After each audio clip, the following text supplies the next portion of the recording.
Le ministre de la Santé, Pierre Demba est résolument engagé à assainir son département ministériel. Pour ce faire, il a lancé l'opération Coup de poing dans le secteur de la santé, laquelle s'est soldée par la sanction de plusieurs agents. Des plaintes liées à la négligence des agents de santé ont été largement relayées et dénoncées sur les réseaux sociaux.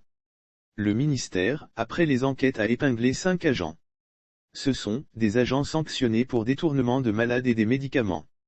Habib Ismaël Khalifa, ambulancier au CHU de Cocody, a été reconnu coupable de détournement de malades vers une clinique privée.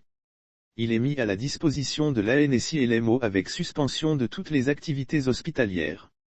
Monsieur Évariste Pierre Aristide Nzadi, infirmier à l'hôpital général de Koumassi et major de service d'hospitalisation médecine, a été reconnu coupable de vente de médicaments parallèles à son compte. Il est suspendu pour 3 mois avec incidence financière.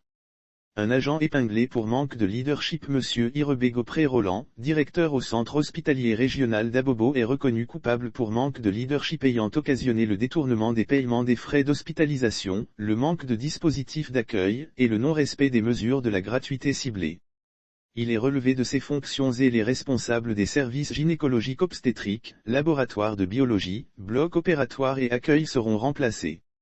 La prescription abusive, l'utilisation de circuits parallèles d'examen de laboratoire et la surfacturation constituent des délits. Dr Beurre Ivarman de la formation communautaire de Port-Bouët 2, Yopougon, est reconnu coupable de prescription abusive et d'utilisation de circuits parallèles d'examen de laboratoire et de détournement de patients.